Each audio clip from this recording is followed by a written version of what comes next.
Hi guys, welcome back to my YouTube channel. आज हम लोग बात करने वाले रिएक्ट के यूज रेफ हुक के बारे में। इस वीडियो पर हम देखने वाले कि यूज रेफ हुक और यूज स्टेट हुक दोनों में क्या अंतर है, दोनों किस तरीके से हमारे कंपोनेंट की रेंडरिंग को अफेक्ट करते हैं। इन सब चीज़ों के बारे में हम आज सीखने वाले हैं, तो चलिए वीडियो को शुरू करते हैं। तो यहाँ पर आप देख सकते हैं कि मैंने अपना एक रिएक्ट का एप्लीकेशन बनाया है। यहाँ पर एक यूजरेफ हुक नाम का कंपोनेंट है जिसके अंदर हमें बस एक h1 में हमने यहाँ पर यूजरेफ हुक लिख रखा है कुछ इस तरीके से। अब क्या करते हैं, सबसे पहला काम, मैं आपको यूज स्टेट हुक के बारे में एक चीज, मतलब कि यूज स्टेट हुक का एक एग्जांपल दिखाता हूँ। ठीक है। और उसके बाद उसकी एक छोटी सी प्रॉब्लम आपको दिखाऊंगा। प्रॉब्लम नहीं कह सकते उसे, मतलब कि एक मेन क्या बेसिक डिफरेंस है यूज रेफ और यूज स्टेट हुक के बीच में, मैं आपको वो चीज यहाँ पर आपको एक्सप्लेन करने वाला हूँ। तो सबसे पहले यहाँ पर चलते हैं और एक हम अपना स्टेट बना लेते हैं, काउंट और सेट काउंट नाम से एक स्टेट क्रिएट कर लेते हैं। ठीक है, इसकी इनिशियल वैल्यू हम 0 डाल देते हैं। मैं क्या करूँगा, यहाँ पर एक बटन लेकर के आऊँगा। मुझे एक बटन की रिक्वायरमेंट है, यहाँ पर लिख देते हैं इंक्रीमेंट। ठीक है। और थोड़ा सी क्लासेस डाल देते हैं, इसके टेक्स्ट को वाइट कर देते हैं। तो हम यहाँ पर एक बटन देखने को मिलेगा। और बैकग्राउंड हल्का सा 800 एंड पैडिंग ऑफ 5, बस कुछ इतना सा हम कर देते हैं। अभी अपने बटन की स्टाइलिंग थोड़ी ज़्यादा पैडिंग हो गई, इसको पैडिंग 2 डाल देते हैं। तो ये हमारा एक बटन बन के तैयार हो गया। अब मुझे क्या करना है कि अपने बटन के क्लिक होने पर इस काउंट की वैल्यू को इंक्रीमेंट करना है। ठीक है। तो ये हम किस तरीके से कर सकते हैं, मैं अपने बटन के ऊपर एक ऑन क्लिक हैंडलर लगाऊंगा, जो क्या करेगा कि एक हैंडल इंक्रीमेंट फंक्शन को कॉल करेगा। ठीक है। तो चलते हैं यहाँ पर अपने हैंडल इंक्रीमेंट फंक्शन को भी बना लेते हैं। हैंडल, मैं इसी को यहाँ पे कॉपी कर लेता हूँ। ठीक है। तो ये बन गया मेरा एक एरो फंक्शन। इसके अंदर मैं क्या करूँगा, अपने सेट काउंट को खाली मुझे अपना इंक्रीमेंट करते रहना है। और इस काउंट को हम अब यहाँ पर अपना डिस्प्ले भी करवा लेते हैं। ठीक है। एक स्पैन ले लेते हैं और उसके अंदर अपने काउंट को डिस्प्ले करवाएंगे। ठीक है। कुछ इस तरीके से, अभी आपको यहाँ पर नहीं दिख रहा होगा तो इसे क्लासेस इसे भी दे देते हैं। क्लास नेम टेक्स्ट वाइट और थोड़े से मार्जिन राइट से 3। ठीक है, कुछ इस तरीके से। तो होगा क्या, यहाँ पर मेरे इंक्रीमेंट पे क्लिक करने पर मेरा जो काउंट वेरिएबल है, काउंट स्टेट है, वो अपडेट होगा, +1 होगा और ये कंपोनेंट मेरा दोबारा से रेंडर होगा। ठीक है। इसे एक बार यहाँ पर करते हैं। जैसे मैं इंक्रीमेंट पर क्लिक कर रहा हूँ, क्या हो रहा है, मेरे काउंट की स्टेट अपडेट हो रही है। ठीक है। और स्टेट अपडेट होने पर क्या होता है, मैंने आपको यूज स्टेट हुक के वीडियो पर ऑलरेडी एक्सप्लेन किया है कि स्टेट के अपडेट होने पर आपका कंपोनेंट जो है वो री रेंडर करता है। ठीक है। इसे भी वेरीफाई करके देख लेते हैं। यहाँ पर हम एक यूज इफेक्ट हुक लगाते हैं और इसे कुछ इस तरीके से यहाँ पर कंसोल लॉक कर लेते हैं, कंपोनेंट रेंडर्ड, कुछ इस तरीके से। ठीक है। यहाँ पर हम अपने टर्मिनल को भी खोल, कंसोल को खोल करके यहाँ पर हम चेक भी कर सकते हैं। ठीक है। जैसे ही मैं इंक्रीमेंट कर रहा हूँ, ये काउंट वेरिएबल को भी यहाँ पर ऐसे पास करना होगा। ठीक है, एज ए डिपेंडेंसी। तो अब देखना, जैसे ही मैं इंक्रीमेंट पर क्लिक करूंगा, क्या हो रहा है, मेरा बार बार जो है मेरा कंपोनेंट वो रेंडर हो रहा है। ठीक है। हर एक स्टेट के अपडेट होने पर कंपोनेंट रेंडर करता है मेरा। इस चीज को ध्यान से याद रखना। ठीक है। तो अब यूज यूज रेफ हुक जो है हमारा, वो हमें किस तरीके से हेल्प करता है, अब हम उसके बारे में सीखने वाले हैं। मान लेते हैं कि हमारे जो इस कंपोनेंट के अंदर में ना एक मैं वेरिएबल बनाता हूँ, उस वेरिएबल को मैं अपडेट करूंगा। एक नॉर्मल वेरिएबल ही क्रिएट कर लेते हैं पहले तो। ठीक है। मान लेता हूँ लेट, इसे मैं काउंटर नाम दे देता हूँ, इज इक्वल टू 0। तो यूज रेफ हुक क्या करेगा, तो यहाँ पर एक मैंने काउंटर वेरिएबल बना लिया है। अब मैं क्या करता हूँ, हैंडल इंक्रीमेंट पर इस काउंटर को भी अपडेट करूंगा। ठीक है। Counter is equal to counter +1। और हम इसे यहाँ पर डिस्प्ले भी करवा सकते हैं, लेकिन मैं क्या करूँगा, इसे अपने कंसोल पर ही डिस्प्ले करवाऊँ। कंसोल डॉट लॉग काउंटर की वैल्यू को डिस्प्ले कर दो। अब देखना क्या होता है। मैंने जैसे यहाँ पर इंक्रीमेंट पर क्लिक किया, मेरे ये काउंटर की वैल्यू 0 थी। इंक्रीमेंट फंक्शन कॉल होने पर मेरा ये काउंटर जो है वो अपडेट हो गया, तो यहाँ पर 1 हो गया प्रिंट। दोबारा से इंक्रीमेंट करूँ तो दोबारा से मुझे 1 प्रिंट यहाँ पर दिख रहा है, ठीक है। एक बार और करते तो हर बार मुझे हमेशा यहाँ पर 1 ही मिल रहा है। तो ये चीज़ हो क्यों रही है? ये इसलिए हो रही है कि जैसे ही एक बार मेरा स्टेट अपडेट हो गया, ठीक है, बटन पर क्लिक करने पर कोई स्टेट अपडेट हुआ, उससे हुआ क्या कि कंपोनेंट जो है वो री रेंडर हुआ, ठीक है। कंपोनेंट जैसे ही री रेंडर हुआ, अब कंपोनेंट को पता ही नहीं है कि उस काउंटर की प्रीवियस वैल्यू क्या थी, ठीक है। इस बार कंपोनेंट को नहीं पता कि काउंटर की वैल्यू पहले क्या थी, वो भूल गया। यानी कि हर री रेंडर के बीच में आपका कंपोनेंट जो है उस स्टेट की वैल्यू को याद नहीं रख पाता, ठीक है। फिर से बताता हूँ, जैसे ही बार बार मेरा कंपोनेंट जो री रेंडर हो रहा है ना, तो 1 हमेशा 1 ही मिल रहा है हमें, काउंटर की वैल्यू हमेशा हमें 1 ही मिल रही है। क्यों? क्योंकि हर रेंडर के बीच में, री रेंडर के बीच में कंपोनेंट को नहीं पता कि काउंटर के पहले वैल्यू क्या थी। यानी कि कंपोनेंट जो है इस काउंटर वेरिएबल को परसिस्ट ही नहीं कर पा रहा, उसे याद ही नहीं रहता कि काउंटर की वैल्यू क्या थी पहले, ठीक है। तो इस चीज को हम किस तरीके से सॉल्व कर सकते हैं? यूज रेफ हुक की मदद से। यूज रेफ हुक का यूज हम डॉम के एलिमेंट्स को भी रेफरेंस करने के लिए करते हैं, लेकिन यहाँ पर मेन चीज, यहाँ पर आपको एक चीज ये समझनी है कि कंपोनेंट के बार बार रेंडर होने के बीच में यूज रेफ हुक क्या करेगा, अपनी उस वेरिएबल की जो वैल्यू है उसको याद रखेगा, परसिस्ट करके रखेगा, ठीक है। तो जितनी बार भी कंपोनेंट रेंडर होगा, उसे याद रहेगा कि उसकी वैल्यू क्या थी पहले, ठीक है। इसे किस तरीके से करना है अब हम वो देखने वाले हैं। यहाँ पर हम क्या करते हैं ना कि अगर हमें यूज रेफ हुक का इस्तेमाल करना है तो इसे हम same to same use state hook की तरह ही यूज करते हैं। तो यहाँ पर हम लिखेंगे यूज रेफ, इनिशियल वैल्यू मैं डाल दूंगा 0 के बराबर, ठीक है। एक बार जरा काउंटर को हम कंसोल डॉट लॉग यहाँ बाहर करके देखते हैं कि हमें क्या वैल्यू मिल रही है। तो यहाँ पर आप देख सकते हैं कि जो मेरा काउंटर था वो क्या बन गया, अब यूज रेफ की हेल्प से एक ऑब्जेक्ट बन गया है, जिस ऑब्जेक्ट के अंदर मेरी एक करंट नाम की प्रॉपर्टी है, ठीक है। काउंटर क्या बन गया, मेरा एक ऑब्जेक्ट है जिसके अंदर मेरी करंट नाम की प्रॉपर्टी है और उसकी इनिशियल वैल्यू हमारे पास में 0 दी गई है, ठीक है। इसको हटा करके आप यहाँ पर फॉल्स कर दो, फिर देखते हैं यहाँ पर क्या मिलता है। फॉल्स, क्योंकि वो भी तो फॉल्स इज नोटेड एज 0, ठीक है, इसलिए यहाँ पर 0 मिल रही है। तो इसे अभी हम 0 ही रहने देते हैं, ठीक है। तो अब आपको समझ में आया होगा कि काउंटर क्या है, मेरा एक ऑब्जेक्ट है जिसके अंदर हमारे को एक करंट नाम की प्रॉपर्टी मिलती है कुछ इस तरीके से। तो यहाँ पर अभी क्या मिला हमें, 0, ठीक है। अब मैं क्या करूँगा कि इस हैंडल इंक्रीमेंट पर मुझे क्या करना है कि दोबारा से वही काम करना है, ठीक है। तो अब हम यूजरेफ हुक की हेल्प से कैसे करेंगे, अब वो देखते हैं।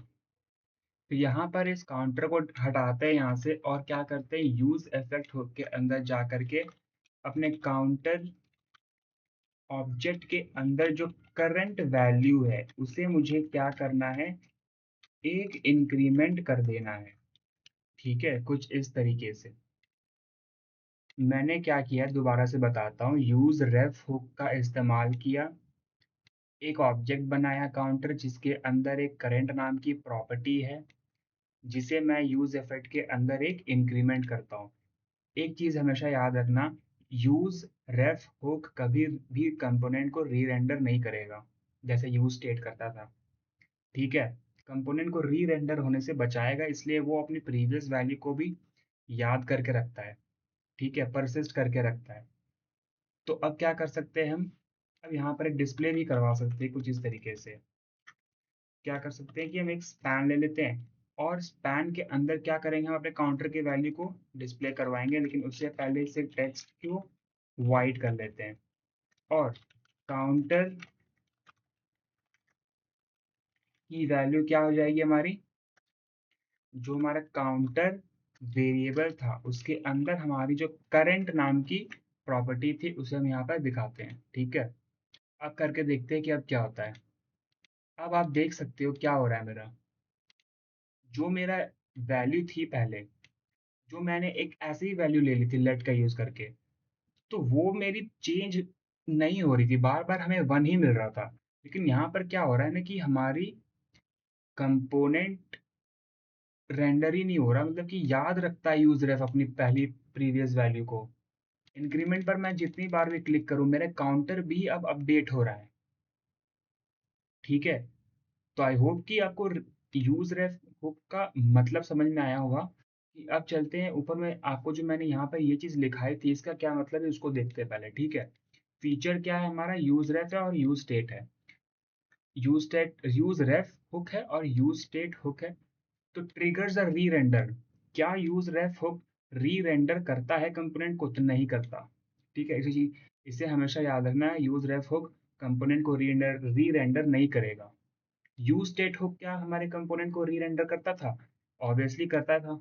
यस, स्टोर्स अ वैल्यू, क्या यूज रेफ हुक वैल्यू को स्टोर करने के लिए भी काम आती है। यस, यहाँ पर आपने देखा था करंट के अंदर जीरो वैल्यू थी, यूज स्टेट हुक के अंदर भी आप वैल्यू को स्टोर करते हो। क्या हमारा यूज रेफ हुक डॉम का रेफरेंस को होल्ड करके रख सकता है, तो हाँ, ये कैसे होता है अभी हम सीखते हैं आगे जा करके। ठीक है, क्या यूज स्टेट हुक के अंदर आप डॉम का रेफरेंस ले सकते हो, नहीं ले सकते। ठीक है, अब हम देखते हैं कि ये डॉम, ये जो थर्ड प्रॉपर्टी लिखाई है, ये यूज रेफ हुक के इस्तेमाल से हम कैसे रेफरेंस कर सकते हैं अपने डॉम एलिमेंट्स को। ठीक है, यहाँ पर ये सब चीज़ें मैं हटा देता हूँ अभी के लिए, काउंटर को भी हटा दो, इस यूज स्टेट को भी हटा दो, यूज एफेक्ट को भी हटा दो, इसे भी हटा दो, बटन के ऑन क्लिक को मैं यहाँ से रिमूव कर देता हूँ। ठीक है, कुछ इस तरीके से हम हमारा कंपोनेंट जो वो दिखता है। मैं क्या करता हूँ, यहाँ पर एक इनपुट एलिमेंट ले लेता हूँ। ठीक है, इनपुट एलिमेंट ले लिया मैंने, टेक्स्ट, इसको एक प्लेस होल्डर दे देते हैं, एंटर नंबर, कुछ इसी तरीके से। ठीक है, अब मुझे क्या करना है ना कि मुझे एक रेफरेंस बनाना है। इस मेरा यहाँ पर डॉम में मुझे क्या दिखाई दे रहा है, एक इनपुट एलिमेंट है। ठीक है, मुझे इसे रेफरेंस करना है किसी तरीके से, मुझे ये चाहिए अपने किसी वेरिएबल के अंदर ताकि मैं उसके हेल्प से कुछ चेंजेस कर सकूं। तो मुझे क्या करना होगा, पहले तो एक रेफ क्रिएट करना होगा। ठीक है, कॉन्स्ट इनपुट रेफ नाम का एक रेफरेंस क्रिएट कर लेते हैं, यूज रेफ इनिशियली। आप चाहो तो नल डाल दो या कुछ भी मत डालो। ठीक है, अब क्या करते हैं कि हमने एक रेफरेंस तो क्रिएट कर लिया इनपुट रेफ का, से यूज कैसे करना है। तो इस इनपुट एलिमेंट के पास में एक प्रॉपर्टी होगी क्या, रेफ नाम से। ठीक है, रेफ में मैं क्या करूंगा, अपना ये इनपुट रेफ को पास कर दूंगा कुछ इस तरीके से। ठीक है, मैंने क्या किया फिर से बताता हूँ, एक इनपुट रेफ बनाया है यूज रेफ की हेल्प से, इनपुट रेफ को मैंने यहाँ इसके रेफरेंस में पास कर दिया। ठीक है, अब मैं क्या करूंगा कि बटन के क्लिक होने पर यहाँ पर मैं नॉर्मल क्लिक फंक्शन ही लगा देता हूँ। ठीक है, क्लिक फंक्शन नहीं, क्लिक टेक्स्ट डाल देता हूँ। इसके ऑन क्लिक होने पर मैं एक फंक्शन कॉल करूंगा, हैंडल इनपुट रेफ, कुछ इस तरीके से। ऑन क्लिक होने पर ये फंक्शन कॉल करूंगा, यहाँ पर इसका फंक्शन को भी बना लेते हैं, const handle input ref is equal to, ये एक एरो फंक्शन है। अब देखो ये क्या करेगा, सबसे पहले तो हम इनपुट रेफ को इनपुट रेफ को आप चाहो तो कंसोल लॉग भी कर सकते हो, कंसोल डॉट लॉग इनपुट रेफ, इसे भी देख लो कि अभी इसके अंदर क्या है। तो आप दोबारा से देख पा रहे होगे कि इसके अंदर भी आपको एक करंट नाम की ही प्रॉपर्टी मिलेगी। ठीक है, यानी कि हमेशा यूज रेफ हुक आपको एक क्या चीज रिटर्न करेगा, एक ऑब्जेक्ट रिटर्न करेगा जिसके अंदर आपको करंट नाम की एक प्रॉपर्टी मिलती है। यहाँ पर आप ध्यान से देखो कि इनपुट, अब जो करंट है मेरा उसके अंदर क्या वैल्यू है, इनपुट। इनपुट क्या था हमारा, एलिमेंट था। ठीक है, इसे आप खोल करके देखो तो आपको अंदर इतनी सारी चीजें, इतनी सारी प्रॉपर्टीज मिलेंगी। ठीक है, यानी कि अब मेरा जो ये इनपुट रेफ है ये किसको रेफरेंस कर रहा है, इस पूरे के पूरे डॉम एलिमेंट को। ठीक है, इसीलिए हमारी करंट कि जो अभी करंट वैल्यू है वो क्या है, इनपुट है। इसके अंदर हम इसको मैं थोड़ा बड़ा कर लेता हूँ। करंट के अंदर आप देखो तो क्या था, मेरा एक इनपुट जो कि यहाँ पर हाईलाइट भी हो रहा है, आप देख सकते हो। ठीक है। इसके अंदर आपको बहुत सारी प्रॉपर्टीज मिलेंगी जिसकी हेल्प से आप उसे एक्सेस कर सकते हो। फॉर हमारे इनपुट रेफ के अंदर इस पूरे इनपुट एलिमेंट का रेफरेंस है। अब मैं चाहूँ तो क्या कर सकता हूँ, इस इनपुट रेफ के अंदर इस इनपुट रेफ के अंदर जो करंट प्रॉपर्टी है उसके अंदर एक फोकस मेथड है जिसे मैं कॉल करता हूँ। अब देखना क्या होता है। ठीक है। जैसे ही मैं इस क्लिक के ऊपर क्लिक बटन पे क्लिक करूंगा तो क्या हुआ, मेरा ये इनपुट जो है वो फोकस में आ गया। ठीक है। तो ये काम कैसे करता है वो बताता हूँ। मैंने क्या किया कि इस बटन के ऊपर एक हैंडलर लगाया है, on click handler, handle input ref, जो इस फंक्शन को कॉल करता है। इसके अंदर मैं क्या कर रहा हूँ कि जो भी मेरा इनपुट रेफ है, इनपुट रेफ किसे रेफरेंस कर रहा है, इस पूरे डॉम एलिमेंट को। उसके अंदर एक करंट प्रॉपर्टी होती है, उसके अंदर जो फोकस मेथड है मैंने उसे कॉल कर दिया, सिंपल। ठीक है। तो यहाँ क्लिक करने पर ये मेरा फोकस हो जाता है, क्लिक करने पर ये फोकस हो जाता है, क्लिक करने पर ये फोकस हो जाता है। ठीक है। तो ये मतलब था डॉम के एलिमेंट को एक्सेस करने का या रेफरेंस लेने का। आप चाहो तो यहाँ पर कुछ ऐसे भी कर सकते हो, dot style dot background colour. आप इसके बैकग्राउंड कलर को भी रेड कर सकते हो। ठीक है। मैं कुछ ऐसे करता हूँ, क्लिक करूंगा तो आप देख सकते हो बैकग्राउंड कलर जो है वो क्या हो गया, वो रेड हो गया। आप चाहो तो यहाँ पर कोई भी प्रॉपर्टी अप्लाई कर सकते हो। ठीक है। डॉट स्टाइल डॉट, आप कुछ भी ऐड कर दो, मार्जिन हो गया, पैडिंग हो गया। ठीक है। तो आई होप, मतलब कहने का मतलब है कि इनपुट रेफ के अंदर जो आप एक डॉम एलिमेंट आया है उसके बाद आप उसकी कोई भी प्रॉपर्टीज या मेथड्स को एक्सेस कर सकते हो। ठीक है। इसे आप घर पे ट्राई करके देखना। मैं अभी के लिए इसे फोकस ही कर देता हूँ। ठीक है। इसे एक बार रिफ्रेश करके भी चला लेते हो, क्लिक करने पर ये जो डॉम है मेरा, वो जो एलिमेंट है, इनपुट एलिमेंट, वो फोकस में आ गया। बस यही था आपका यूज रेफ हुक। इसके दो इम्पॉर्टेंट आपको पॉइंट्स हमेशा याद रखने हैं। ये जो चीज़ मैंने आपको लिखाई है यहाँ पर कि क्या यूज रेफ हुक री रेंडर करता है कंपोनेंट को, तो ये नहीं है। यूज स्टेट हुक करता है तो ऑब्वियसली ये कंपोनेंट को री रेंडर करेगा। और बाकी सारी चीज़ें भी आप पढ़ सकती है, ये भी वैल्यू स्टोर करता है, ये भी वैल्यू को स्टोर करके रखता है।